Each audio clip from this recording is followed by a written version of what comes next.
الحمد لله رب العالمين والصلاة والسلام على رسوله الأمين ومن تبعهم بإحسان إلى يوم الدين أما بعد. سامعین اکرام، آج کی تراویح میں 20ویں پارے کی تلاوت کی گئی ہے اور گزشتہ کل کی تراویح میں 19ویں پارے کی تلاوت کی گئی تھی. دونوں حصوں سے میں نے چند آیتوں کا انتخاب کیا ہے. اللہ رب العالمین فرماتا ہے وَيَوْمَ يَعُضُّ الظَّالِمُ عَلَى يَدَيْهِ. قیامت کی منظر کشی کرتے ہوئے اللہ فرماتا ہے اور جس دن ظالم اپنے دونوں ہاتھوں کو اپنے دانتوں سے چبائے گا، یقول اور کہے گا یا لیتنی اتخذت مع الرسول سبیلا، ہائے کاش میں نے رسول کے ساتھ راستے کو اپنا لیا ہوتا، یعنی رسول کے راستے کو اپنا لیا ہوتا اور اس راستے پر چل لیا ہوتا. یا ویلتا لیتنی لم اتخذ فلانا خلیلا، ہائے افسوس کاش کہ میں نے فلاں کو اپنا دلی دوست نہ بنایا ہوتا. دنیا میں ہم بہت کسی ایسے فرد کو، کسی ایسے شخص کو اپنا دوست بنا لیتے ہیں جو صحیح راستے پر نہیں ہوتا ہے، اور نتیجہ یہ نکلتا ہے کہ وہ ہمیں بھی صحیح راستے سے بھٹکا دیتا ہے اور غلط راستے پر لگا دیتا ہے. اس لیے جب کسی سے دوستی کریں، کسی کے ساتھ رہیں، تو یہ دیکھ لیں کہ بندہ اس لائق ہے یا نہیں ہے، صحیح منہج پر ہے، صحیح دین پر ہے یا نہیں، ورنہ پھر یہی کہنا پڑے گا لقد اضلنی عن الذکر بعد اذ جاءنی، کہ اس نے مجھے جو ہے ذکر سے، دین سے، قرآن سے اس کے بعد کہ میرے پاس آ گیا تھا غافل کر دیا، مجھے بھٹکا دیا. وَكَانَ الشَّيْطَانُ لِلْإِنسَانِ خَذُولًا، اور شیطان انسان کو بے یار و مددگار چھوڑ دیتا ہے. شیطان کبھی بھی انسان کا مددگار نہیں ہوگا. وقال الرسول یا رب ان قوم اتخذوا هذا القرآن مهجورا، اور رسول کہیں گے قیامت کے دن کہ اے میرے رب، میری قوم نے قرآن مجید کو چھوڑ دیا تھا. آج قرآن مجید کی جو صورتحال ہے، قرآن کے تعلق سے ہمارا جو رویہ ہے، مسلمانوں کا رویہ، وہ اظہر من الشمس ہے. وہ جگ ظاہر ہے، سب کو معلوم ہے کہ ہم کتنے پڑھتے ہیں قرآن مجید کو، کتنا سمجھتے ہیں اور کتنا اس پر عمل کرتے ہیں. قرآن کے تعلق سے اللہ رب العالمین سے ہمارے رسول ہمارے بارے میں شکایت کریں گے کہ ان قوم اتخذوا، میری قوم نے قرآن کو چھوڑ دیا تھا. قرآن کو نہ پڑھنا بھی قرآن کو چھوڑنا ہے، قرآن میں غور و فکر نہ کرنا یہ بھی قرآن کو چھوڑنا ہے، قرآن کے مطابق عمل نہ کرنا یہ بھی قرآن مجید کو چھوڑ دینا ہے. تو قرآن مجید کی چھوڑنے کی جتنی قسمیں، قرآن کی تعلیمات کی نشر و اشاعت نہ کرنا یہ بھی قرآن مجید کو چھوڑ دینا ہے. اور آج ہم مسلمانوں کا رویہ ایسا ہی ہے، قرآن مجید کو نہ پڑھنا، نہ سمجھنا، ترک میں رکھ دینا. بلکہ رمضان میں کچھ موقع نکلتا ہے تو پڑھ لیتے ہیں، ورنہ رمضان المبارک کے بعد قرآن مجید کے نسخے ہم اپنے گھروں میں، گھر کے اندر سب سے اونچی جگہ جو ہوتی ہے وہاں پر رکھتے ہیں. جب 1 سال کے بعد جب رمضان آئے گا تب ہم اس کو اتاریں گے. یہ صورتحال ہے ہمارے گھروں میں، مسلمانوں کے گھروں کی حالت. جبکہ روز پڑھنے کی اور ہر وقت پڑھنے اور سمجھنے والی کتاب ہے یہ قرآن. ایسی کتاب ہے اللہ کے رسول اکرم صلی اللہ علیہ وسلم اس کتاب کے بارے میں فرماتے ہیں کہ ان اللہ یرفع بهذا الكتاب اقواما ويضع به آخرین، کہ اسی کتاب کی وجہ سے اللہ رب العالمین بہتوں کو بلندی عطا کرتا ہے اور بہتوں کو ذلیل و خوار کرتا ہے. جو اسے پکڑتے ہیں، اس کے مطابق عمل کرتے ہیں، وہ ترقی کی منازل طے کرتے ہیں، اور جو اس کے مطابق عمل نہیں کرتے ہیں، چھوڑ دیتے ہیں، اللہ رب العالمین ان کو ذلت و پستی میں ڈال دیتا ہے. اور تاریخ اس بات پر شاہد ہے کہ جب تک مسلمانوں نے اپنا تعلق قرآن کریم سے برقرار رکھا وہ دنیا میں ترقی کے منازل طے کر رہے تھے. لیکن آج جب قرآن مجید کو ترک کر دیے تو پھر قرآن مجید کو ترک کرنے کے نتیجے میں پستی اور ضلالت کی گمراہی میں، ذلت و مسکنت میں پڑے گئے. وہ معزز سے مسلمان، وہ معزز سے زمانے میں مسلمان ہو کر اور ہم خار ہوئے تاریخ قرآن ہو کر، یعنی قرآن مجید کو چھوڑ کر ہم ذلیل و رسوا ہو گئے. اس لیے قرآن مجید کے حقوق کی ادائیگی کرنے کی ازحد ضرورت ہے، ورنہ اللہ کے رسول جب شکایت کریں گے اللہ رب العالمین کے سامنے تو ان لوگوں میں ہمارا بھی شمار ہو جائے گا. دنیا کے اندر ہمارا معبود ایک ہے اللہ رب العالمین، لیکن دنیا میں بہت سے ایسے افراد ہیں جنہوں نے کسی اور کو معبود بنا رکھا ہے. اور ہم میں سے جو زبانی طور پر یہ کہتے ہیں کہ ہمارا معبود ایک ہے اللہ، ہم میں سے بھی بہت سے لوگوں نے کسی اور چیز کو اپنا معبود بنا رکھا ہے. اللہ فرماتا ہے ارأیت من اتخذہ الہہ ہوا، کہ آپ نے اس کو نہیں دیکھا جس نے اپنی خواہش کو اپنا معبود بنا رکھا ہے. جو ہماری خواہش نفس ہے خواہشات، ہم نے اس کو اپنا معبود بنا رکھا ہے۔ اللہ کہتا ہے اس راستے پر چلنا ہے، خواہش کہہ رہی ہے نہیں اس راستے پر چلنا ہے، لہٰذا ہم اپنی خواہشات نفس کے مطابق زندگی گزار رہے ہیں۔ ہم نے اپنے خواہشات نفس کو اپنا معبود بنا رکھا ہے، اس کی اطاعت و فرما برداری کر رہے ہیں، اللہ اس کے رسول کی اطاعت و فرما برداری کو ہم نے ترک کر دیا۔ یہی تو ہوتا ہے معبود بنانا، کہ جس کو آدمی معبود بنا لے اسی کی اطاعت و فرما برداری کرے، اس کے حکم کی مخالفت نہ کرے۔ ہم نے اللہ کے حکم کی مخالفت کتنی کر رہے ہیں، رسول کے حکم کی مخالفت کتنی کر رہے ہیں۔ اس لیے اس آیت کے پس منظر میں ہمیں سمجھنے کی ضرورت ہے کہ کیا ہم نے اپنے معبود کو، اپنی خواہشات نفس کو معبود کو نہیں بنا رکھا ہے۔ اس کے بعد سورہ فرقان جاری ہے۔ سورہ فرقان کے آخر میں اللہ رب العالمین عباد الرحمن یعنی رحمان کے بندوں کی صفات بیان فرماتا ہے کہ رحمان کے بندے زمین پر ہلکے انداز میں چلتے ہیں، جب جاہل ان سے گفتگو کرتے ہیں وہ سلام کر کے نکل جاتے ہیں، لڑتے جھگڑتے نہیں ہیں ان سے۔ اسی طریقے سے رات کو وہ سجدوں اور قیام میں گزارتے اپنی راتیں، اور اتنی نیکیاں کرنے کے باوجود وہ جہنم سے پناہ مانگتے ہیں، اور اسی طریقے سے جب وہ خرچ کرتے ہیں تو بہت زیادہ نہیں کرتے اور بہت کم بھی نہیں کرتے، معتدل راستہ اپنا کر چلتے ہیں۔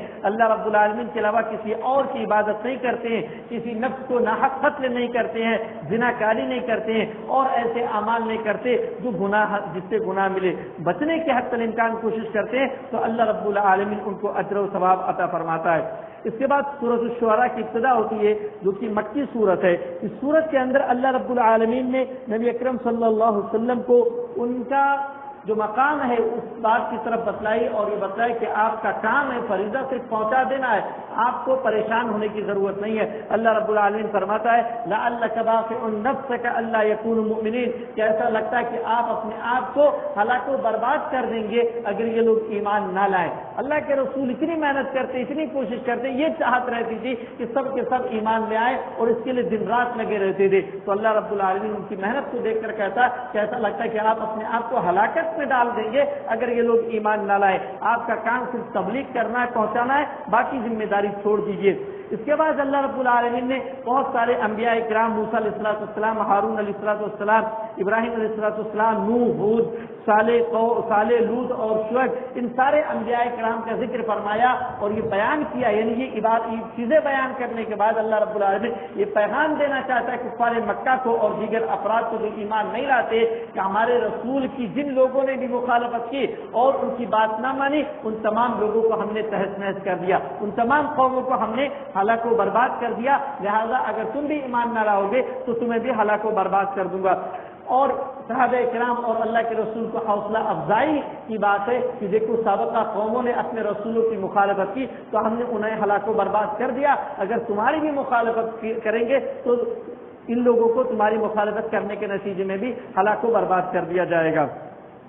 ہر قوم کی دعوت جو تھی اللہ رب العالمین نے اس کا تذکرہ فرمایا، جو برائیاں تھیں اس قوم کے اندر ان برائیوں کا ذکر فرمایا، ان برائیوں سے رکنے کے لیے کہا اللہ رب العالمین نے، اور اسی طریقے سے ابراہیم علیہ السلام کا تذکرہ فرمایا۔ ابراہیم علیہ السلام نے جو باتیں بیان فرمائی تھی وہ باتیں سابقہ آیتوں میں اس سے پہلے گزر چکی ہیں۔ اس کے بعد سورۃ النمل یعنی چونٹی، نمل کے معنی چونٹی کے ہوتا ہے، چونٹی والی سورت کا آغاز ہوتا ہے۔ اس سورت کے اندر اللہ رب العالمین نے داؤد علیہ السلام اور سلیمان علیہ السلام کو جو نعمتیں دے رکھی تھی، جو حکومت سلطنت عطا کر رکھی تھی، اس کا ذکر فرمایا کہ داؤد علیہ السلام بادشاہ تھے، انہیں یہ تھا کہ لوہے کو جیسا چاہتے وہ بنا سکتے تھے، ان کی آواز بڑی اچھی تھی۔ اسی طریقے سے سلیمان علیہ السلام کو جو جن و انس، چرند پرند ہر ایک پر حکومت عطا کر رکھی تھی، اور وہ جانوروں کی آواز کو بھی سمجھ سکتے تھے، ان کی بولی بھی اللہ رب العالمین نے یہ قوت دے رکھی تھی کہ وہ سمجھ سکتے تھے۔ اسی طور پر ایک مرتبہ یہ بھی بیان فرمایا کہ جیسے قوم سبا کا ذکر ہے اس کے اندر کہ قوم سبا جو بھٹکی ہوئی قوم تھی، گمراہی میں قوم تھی، تو جب اللہ کے رسول اللہ کے نبی سلیمان علیہ السلام اپنی بادشاہت میں چرندوں پرندوں کا حساب کتاب دیکھ رہے تھے، وہ دیکھتے ہیں، کہتے ہیں وَتَفَقَّدَ الطَّيْرَ فَقَالَ مَا لِيَ لَا أَرَى الْهُدْهُدْ، ایک پرندہ ہوتا ہے ہدہد،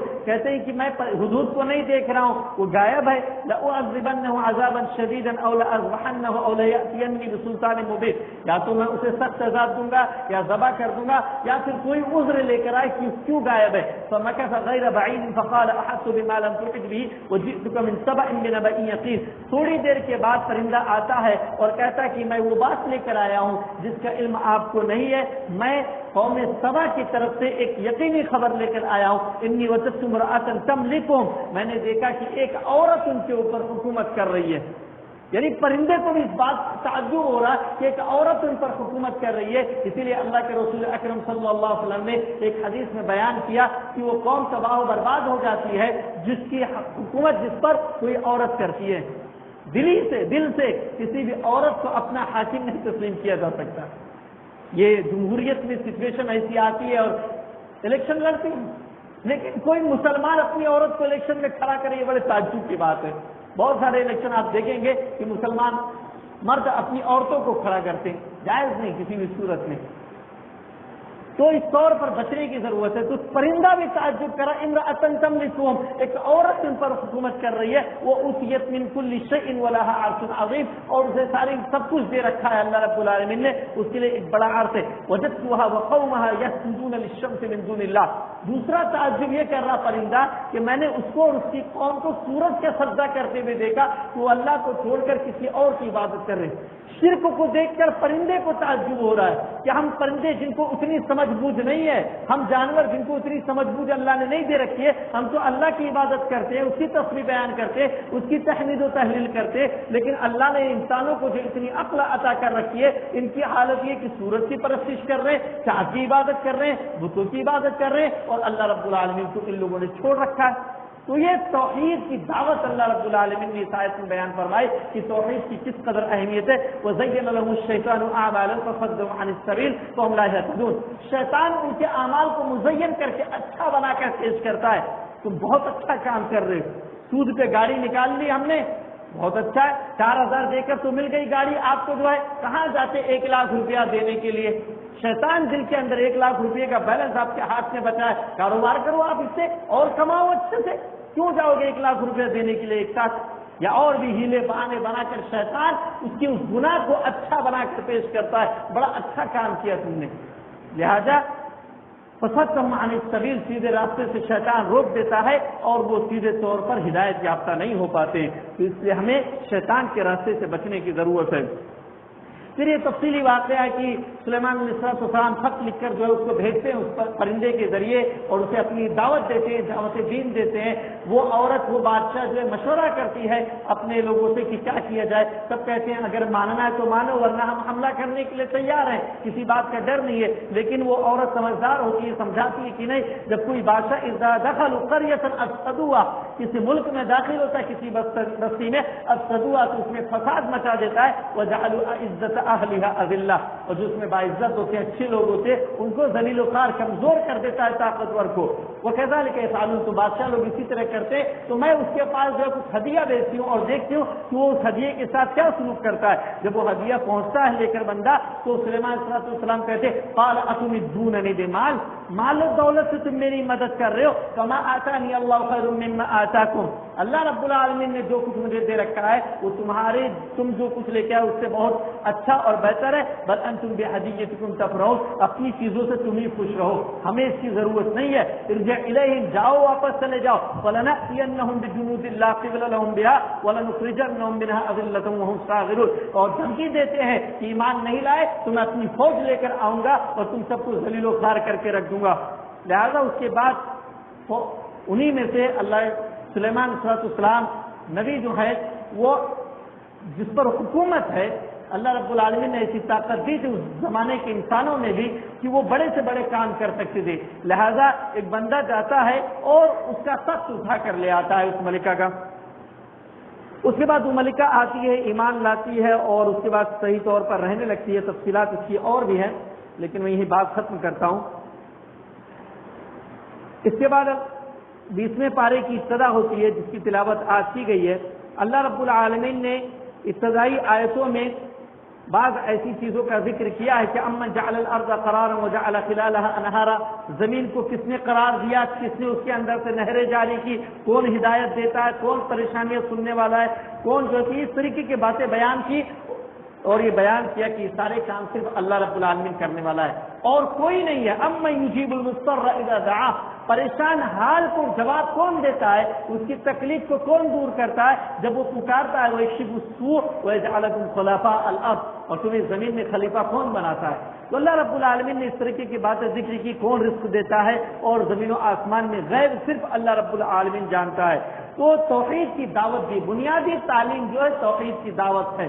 آج بہت سارے لوگ اعتراض کرتے ہیں کہ فلاں جمعیت ہے یا فلاں لوگ ہاسپٹل نہیں بناتے، اسکول نہیں بناتے، یہ نہیں بناتے، وہ نہیں بناتے، یا مسجدوں کو جو ہے ہاسپٹل بنا دیا جائے، یہ کر دیا جائے، وہ کر دیا جائے۔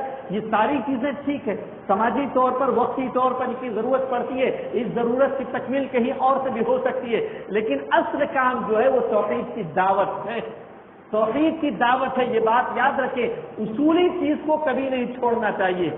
ہم اصولی چیز کو اور منہج صحابہ کو، اصل منہج کو چھوڑ دیتے ہیں تو دوسری چیزوں میں لگ جاتے ہیں کہ فلاں جمعیت، فلاں جماعت جو ہے ہاسپٹل بنا رہی ہے، فلاں جماعت بڑا اچھا کام کر رہی ہے، فلاں جماعت غریبوں کی مدد کر رہی ہے، فلاں جماعت یہ کر رہی ہے۔ اصل کام کرنے کی ضرورت ہے، توحید کی دعوت، اور توحید ہی اصل چیز ہے۔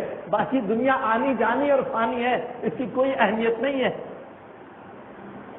اللہ رب العالمین اگلی آیتوں میں فرماتا ہے انک لا تسمع الموتى ولا تسمع الصم الدعاء اذا ولوا مدبرین، کہ آپ مردوں کو نہیں سنا سکتے، مردوں کو نہیں سنا سکتے، لیکن آج ہم دیکھ رہے ہیں کہ اتنے لوگ مردوں کو سنانا چاہتے ہیں اور مردوں سے مانگتے ہیں، مردوں سے طلب کرتے ہیں، اپنی حاجت، اپنی مشکل ان کو سناتے ہیں اور چاہتے ہیں کہ ہماری حاجت پوری کر دے، ہمارا مشکلات ہمارے پوری کر دے، جبکہ یہ کسی بھی صورت میں مردے سن نہیں سکتے۔ پھر اگلی ایک آیت کے بعد اللہ رب العالمین نے قیامت کی ایک بڑی نشانی کا ذکر فرماتا ہے وَإِذَا وَقَعَ الْقَوْلُ عَلَيْهِمْ، اور جب ان پر عذاب کی بات سچ ہو جائے گی، أَخْرَجْنَا لَهُمْ دَابَّةً مِّنَ الْأَرْضِ، تو زمین سے ہم ایک جانور نکالیں گے، تُكَلِّمُهُمْ، جو ان سے گفتگو کرے گا۔ قیامت کی ایک بڑی نشانیوں میں سے ایک نشانی یہ کہ جانور نکالے گا اللہ رب العالمین زمین سے، جو انسانوں سے بات چیت کرے گا، جیسے ہم اور آپ بات چیت کرتے ہیں، گفتگو کرتے ہیں۔ اس کے بعد قیامت آئے گی۔ حدیث کے اندر آتا ہے کہ 10 نشانیاں دیکھنے کے بعد ہی قیامت آئے گی، 10 بڑی بڑی نشانیاں۔ ان میں سے ایک نشانی یہ بھی ہے کہ زمین سے اللہ رب العالمین، اور یہ کیوں نکالے گا؟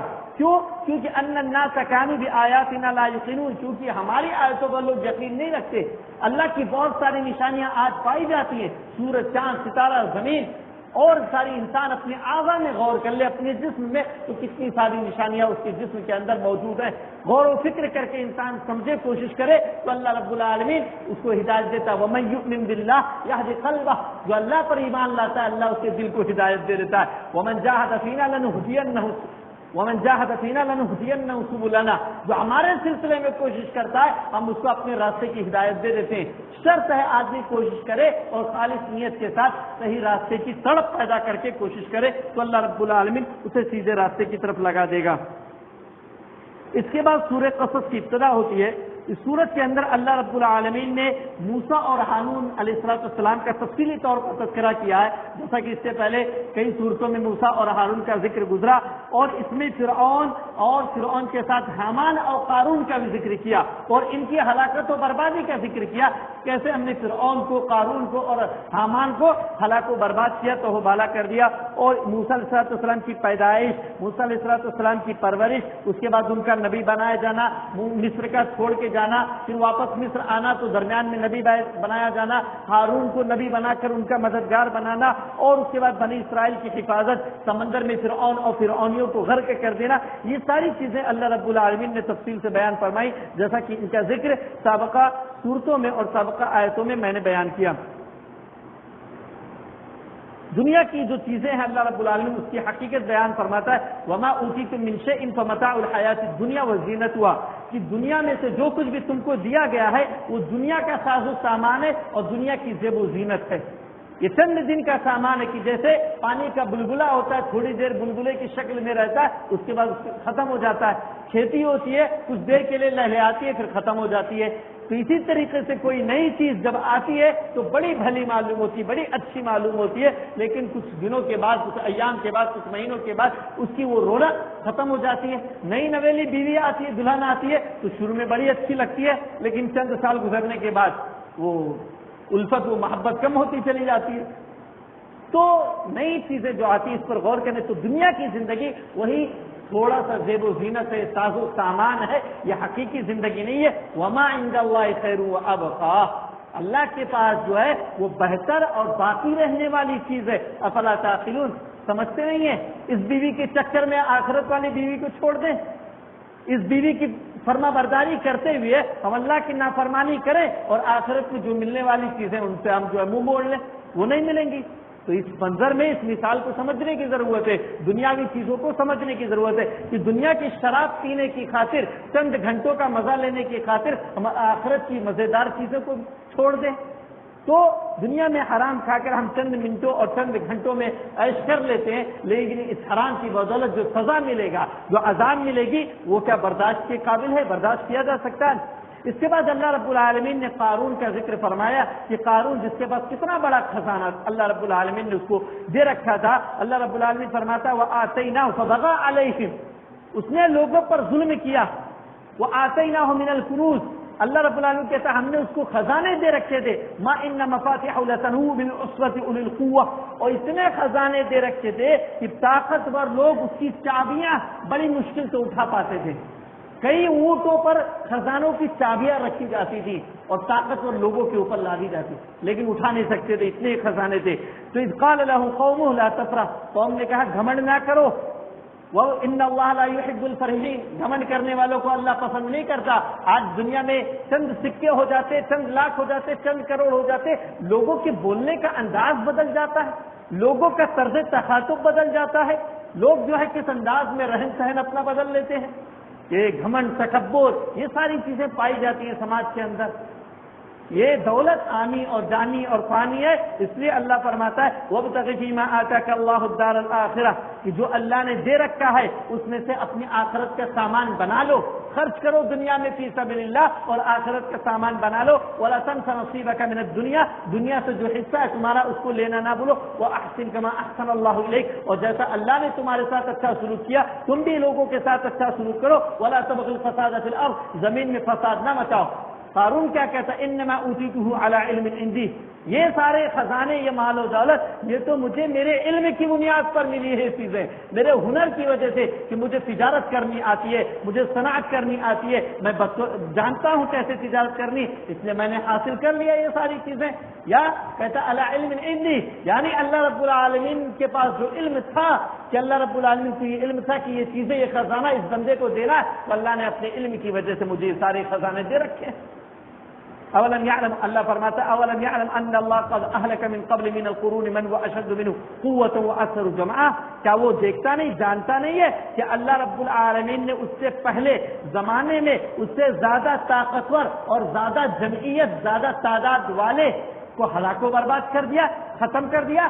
ولا يسأل عن ذنوبهم المجرمون، مجرموں سے ان کے گناہوں کے بارے میں نہیں پوچھا جائے گا، ختم، ان کے گناہوں، نامہ اعمال بھر گئے، ختم، ان کا قصہ تمام کر دیا جائے گا.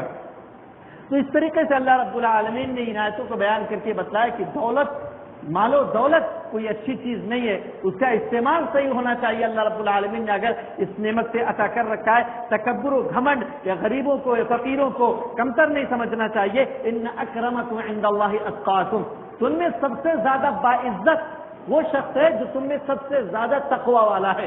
معیار یہ ہے اصل عزت کا اور ترقی کا، اور اللہ رب العالمین کے یہاں سب سے زیادہ معزز وہ شخص ہے جو تم میں سب سے زیادہ متقی ہے. ایک موچی اگر وہ ہم سے زیادہ متقی ہے تو وہ زیادہ باعزت ہے، زیادہ جنت کا حقدار ہے، اللہ رب العالمین کے نزدیک زیادہ معزز ہے. اور ہم میں سے لاکھوں کروڑوں اربوں خربوں کی دولت رکھنے والے اور دکھاوے کے لیے خرچ کرنے والے کسی اہمیت کے حامل نہیں ہوں گے اللہ رب العالمین کی بارگاہ میں. اس کے بعد سورۃ العنکبوت جو کہ مکی سورۃ عنکبوت یعنی مکڑی جو ہے، تو اس سورت کا آغاز ہوتا ہے. اللہ رب العالمین فرماتا احسب الناس ان يتركوا ان يقولوا آمنا وهم لا يفتنون.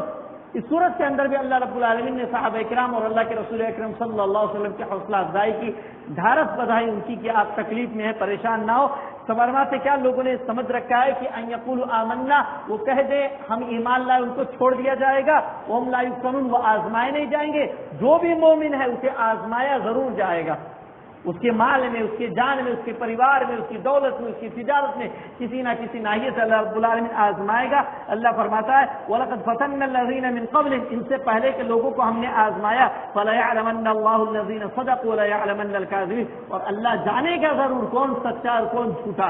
کس کا ایمان کیسا ہے اور کس کا ایمان جو ہے صحیح ہے غلط ہے، کون اوپر سے مومن ہے کون اندر سے مومن ہے، اس بات کا علم اللہ رب العالمین کو ہے، لیکن وہ ظاہر کرے گا۔ پھر اللہ رب العالمین بیان فرماتا ہے وَوَصَّيْنَا الْإِنسَانَ بِوَالِدَيْهِ حُسْنًا، کہ ہم نے انسان کو حکم دیا کہ وہ اپنے والدین کے ساتھ اچھا سلوک کرے، نیک سلوک کرے، اچھا برتاؤ کرے۔ والدین کی اطاعت و فرما برداری کرنی ہے، کسی بھی بات میں ان کی نافرمانی نہیں کرنی ہے، وہ جیسا بھی کہیں اس تک نہیں کہنا ہے، اس تک نہیں کہنا، ان کی بات نہیں ٹالنی ہے۔ لیکن اللہ فرماتا ہے وَإِن جَاهَدَاكَ لِتُشْرِكَ بِي مَا لَيْسَ لَكَ بِهِ عِلْمٌ، اگر وہ دونوں تمہیں میرے ساتھ شرک کے لیے دباؤ ڈالے، شرک کرنے کے لیے کہے جس کا علم تمہیں نہیں ہے، فَلَا تُطِعْهُمَا، تو تم ان کی بات نہ مانو، ان کی اطاعت نہ کرو۔ اچھی چیزوں میں اطاعت و فرما برداری کرنی ہے، اگر وہ نافرمانی اللہ اور رسول کی نافرمانی کے تعلق سے اطاعت و فرما برداری کرنے کے لیے کہیں تو ان کی اطاعت و فرما برداری نہیں کی جائے گی۔ اللہ کے رسول فرماتے لا طاعۃ لمخلوق فی معصیۃ الخالق، خالق کی نافرمانی میں کسی مخلوق کی اطاعت، کسی مخلوق کی بات نہیں مانی جائے گی، چاہے وہ کتنی بڑی شخصیت ہو، کتنا ہی بڑا مقام و مرتبہ ہو اس کا دنیا کے اندر، اس کی بات اللہ اور رسول کے سامنے کوئی حیثیت کی حامل نہیں ہے، کسی بھی صورت میں نہیں مانی جائے گی۔ وہ امام ہو، کوئی بھی شخصیت ہو، امام ہو، مقتدی ہو، کیسی بھی شخصیت ہو، ان کی عزت اپنی جگہ، لیکن جب تک قرآن و سنت سے ان کی بات کی تائید و تصدیق نہیں ہوگی ان کی بات تسلیم نہیں کی جائے گی۔ ورنہ اگر کسی کی بات قرآن و سنت کے موافق ہے، اللہ یا رسول کی مہر لگ جائے گی تو ہم کسی کی بھی بات لینے کے لیے تیار ہو جائے، چاہے وہ شیطان ہی کی کیوں نہ ہو۔ آیت الکرسی کی جو فضیلت بیان کی جاتی ہے حدیث کے اندر کہ رات میں سوتے ہوئے آپ پڑھ لیں گے تو اللہ رب العالمین کی جانب سے آپ پر ایک نگہبان رہے گا، حافظ مقرر کر دیا جاتا ہے۔ یہ فضیلت کس نے بتلائی تھی؟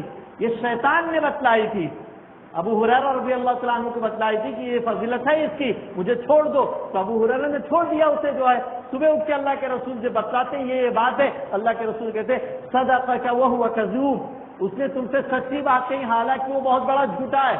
تو بہت بڑا جھوٹا جو ہوتا ہے وہ بھی کبھی کبھی صحیح بات اور سچی بات کہہ لیتا ہے، تو جس کی بھی صحیح اور سچی بات ہوگی اس کو ہم لیں گے، تسلیم کریں گے، گرچہ وہ شیطان ہی کیوں نہ ہو، لیکن اس پر مہر اللہ یا رسول کا مہر لگا ہوا ہونا چاہیے۔ لہذا اگر اللہ اور رسول کا مہر نہیں لگا ہوگا تو ہم اس کی بات کسی بھی طور پر نہیں تسلیم کریں گے۔ پھر فرمایا وَإِن تُكَذِّبُوا فَقَدْ كَذَّبَ أُمَمٌ مِّن قَبْلِكُمْ، اللہ فرماتا اگر تم جھٹلاتے ہو نبی کو، ہماری آیتوں کو، تو اس سے پہلے کی امتوں نے بھی جھٹلایا ہے۔ وما علی الرسول الا البلاغ المبین، رسول پر صرف پہنچا دینا، کلا تبلیغ کر دینا ہے، پہنچا دینا ہے، تم میں منوانا نہیں ہے۔ اس کے بعد اللہ فرماتا ہے فَكُلًّا أَخَذْنَا بِذَنبِهِ، ساری قوموں کو اللہ ہلاک و برباد کیا، فرماتا ہے فَكُلًّا أَخَذْنَا بِذَنبِهِ، ان کے گناہوں کی وجہ سے ہم نے ان کی پکڑ کی، فَمِنْهُمْ مَنْ أَرْسَلْنَا عَلَيْهِ حَاصِبًا، ان میں سے کسی پر ہم نے پتھروں کی بارش کر دی، وَمِنْهُمْ مَنْ أَخَذَتْهُ الصَّيْحَةُ، کسی کو زوردار چیخ نے پکڑ لی، اتنی زوردار چیخ تھی کہ ان کی جان نکل گئی، ایسی زوردار چیخ اللہ رب العالمین نے ان کی طرف بھیج دی۔ وَمِنْهُمْ مَنْ خَسَفْنَا بِهِ الْأَرْضَ، اور ان میں سے کسی کو ہم نے بعض کو زمین میں دھسا دیا، قارون کو زمین میں اللہ رب العالمین نے اس کے خزانے سمیت دھسا دیا، اور حدیث میں آتا ہے کہ وہ قیامت تک دھستا ہی رہے گا۔ وَإِنْهُمْ مَنْ أَغْرَقْنَا، اور ان میں سے بعض کو ہم نے زمین میں غرق کر دیا، جیسے فرعون کے لشکر کو، نوح علیہ السلام کی مخالفت کرنے والوں کو اللہ رب العالمین نے سمندر کے اندر غرق کر دیا، پانی میں غرق کر دیا، اور آج بھی بہت ساروں کو اللہ رب العالمین غرق کرتا ہے، سیلاب آتے ہیں، طوفان آتا ہے اور غرق ہو جاتے ہیں۔ اللہ رب العالمین فرماتا ہے وَمَا كَانَ اللَّهُ لِيَظْلِمَهُمْ وَلَكِنْ كَانُوا أَنفُسَهُمْ يَظْلِمُونَ، اللہ رب العالمین ان پر ظلم کرنے والا نہیں ہے، لیکن انہوں نے خود اپنے آپ پر ظلم کیا۔ اتنی واضح نشانیاں آنے کے باوجود رسول کی اطاعت و فرما برداری نہیں کی، اللہ پر ایمان نہیں لائے، تو انہوں نے اپنی جانوں پر ظلم کیا، اور جب انہوں نے ظلم کیا تو اس کی سزا انہیں ملی۔ مثل الذین اتخذوا من دون اللہ اولیاء، ان لوگوں کی مثال جو اللہ کو چھوڑ کر کسی اور کو ولی بنا لیتے، اپنا مددگار کارساز بنا لیتے کہ ہمارا یہ کام کرنے والا ہے، فلاں بابا جو ہے ہمارے کارساز ہے، ہماری بگڑی بناتے ہیں، اور فلاں عبد القادر جیلانی ہے، فلاں شریف ہے، فلاں جو ہے، تو اللہ فرماتا جو اللہ کو چھوڑ کر کسی اور کو اپنا کارساز بنا لیتے، کمثل العنکبوت، مکڑی کی طرح ہے، مکڑی کی طرح ہے وہ، اتخذت بیتا، اس مکڑی کی طرح ہے جس نے گھر بنایا، وَإِنَّ أَوْهَنَ الْبُيُوتِ لَبَيْتُ الْعَنكَبُوتِ، اور تمام گھروں میں سب سے کمزور ترین گھر مکڑی کا گھر ہوتا ہے۔ ذرا سی حرکت کرو کہ پورا گھر تہس نہس. تو ایسی ان کا ہے مشرکوں کی حالت ہے. کتنی بھی عبادتیں کر لے وَقَدِمْنَا إِلَى مَا عَمِلُوا مِنْ عَمَلٍ فَجَعَلْنَاهُ هَبَاءً مَنْثُورًا کہ ہم ان کے اعمال کے پاس آئیں گے فَجَعَلْنَاهُ هَبَاءً مَنْثُورًا اور ہم اسے ہوئے ذرات کے مانند بنا دیں گے. کوئی حیثیت نہیں ہوگی ان کی جو ہے. یا جیسا کہ اس سے پہلے گزر چکی کہ اعمالهم والذین اعمالهم كسراب بقیۃ ان کے اعمال جو ہے سراب کی مانند ہوگی. دور سے تو پانی نظر آ رہا, قریب جاؤ تو کچھ نہیں ہے. تو ایسی صورتحال ہوگی. اس لیے ہمیں چاہیے لو کانوا یعلمون اگر وہ جانتے ہوتے سمجھتے, ہمیں چاہیے کہ اللہ رب العالمین کی اطاعت و فرما برداری کی جائے. بڑی عبرت نصیحت کی چیزیں اللہ رب العالمین نے ان آیتوں میں بیان کی ہیں. ہمیں ضرورت ہے کہ ہم سمجھیں اور سمجھ کر انہیں اپنی زندگی میں نافذ کریں. یہ ہلاکت و بربادی, قوموں کی تباہی کا ذکر اللہ رب العالمین بے سود و بے فائدہ نہیں کرتا ہے. یہ ہمارے لیے تنبیہ ہے کہ اگر تم بھی گناہ گار رہو گے اور ایسے ہی اعمال انجام کرو گے تو تمہیں بھی ہلاک و برباد کر دیا جائے گا. اللہ رب العالمین سے دعا گوں کہ ہم تمام لوگوں کو کتاب و سنت کو سمجھ کر اس کے مطابق زندگی